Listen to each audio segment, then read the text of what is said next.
Son of God, say my mind, and you don't die. This is the season 3, the episode 476, and the name of today's teaching is The Unbelievable Belief. We have said that without projection, there can be no anchor, but it is also true that without extension, there can be no love. This reflects a fundamental law of the mind, and therefore one that always operates. It is the law by which you create and were created. It is the law that unifies the kingdom and keeps it in the mind of God. To the ego, the law is perceived as a means of getting rid of something it does not want.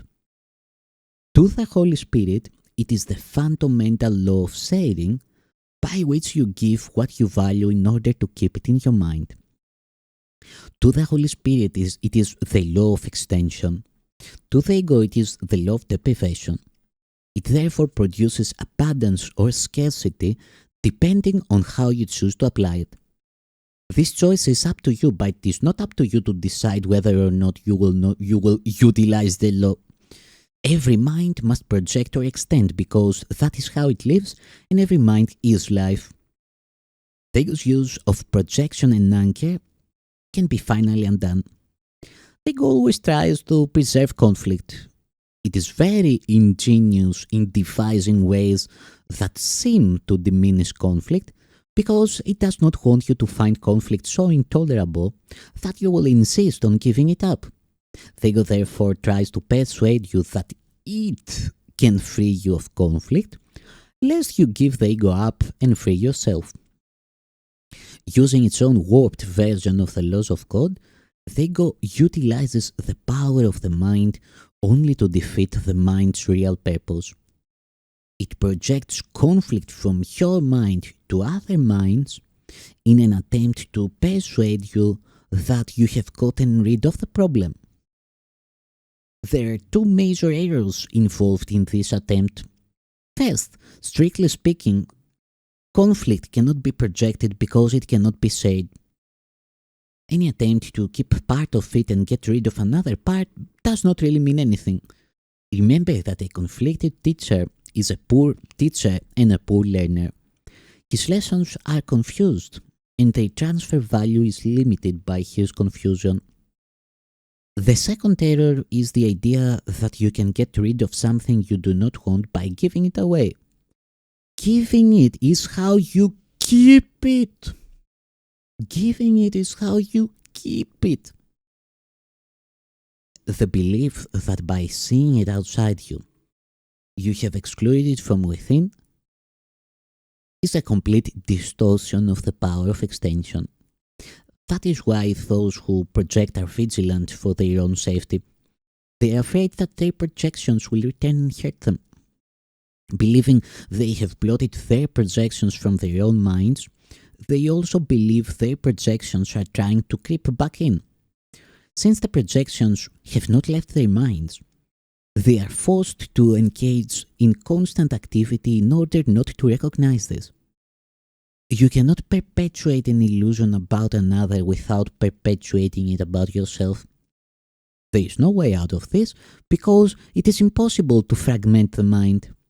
To fragment is to break into pieces, and mind cannot attack or be attacked. The belief that it can, an error the ego always makes, underlies its whole use of projection. It does not understand what mind is, and therefore does not understand what you are. Yet, its existence is dependent on your mind, because the ego is your belief. The ego is a confusion in identification. Never having had a consistent model, it never developed consistently. It is the product of the misapplication of the laws of God by distorted minds that are misusing their power. Do not be afraid of the ego. It depends on your mind. And as you made it by believing in it, so you can dispel it by withdrawing belief from it. Do not project the responsibility for your belief in it onto anyone else, or you will preserve the belief. When you are willing to accept sole responsibility for the ego's existence, you will have laid aside all anger and all attack because they come from an attempt to project responsibility for your own errors. But having accepted the errors as yours, do not keep them. Give them over quickly to the Holy Spirit to be undone completely, so that all their effects will vanish from your mind and from the sonship as a whole. The Holy Spirit will teach you to perceive beyond your belief, because truth is beyond belief and His perception is true. The ego can be completely forgotten at any time, because it is a totally incredible belief and no one can keep a belief he has judged to be unbelievable. The more you learn about the ego, the more you realize that it cannot be believed. The incredible cannot be understood because it is unbelievable. The meaninglessness of perception based on the unbelievable is apparent, but it may not be recognized as being beyond belief because it is made by belief. The whole purpose of this course is to teach you that the ego is unbelievable and will forever be unbelievable. You who made the ego by believing the unbelievable cannot make this judgment alone. By accepting the atonement for yourself, you are deciding against the belief that you can be alone, thus dispelling the idea of separation and affirming your true identification with the whole kingdom as literally part of you. This identification is as beyond doubt as it is beyond belief. Your wholeness has no limits because being is infinity. Thanks, Son of God.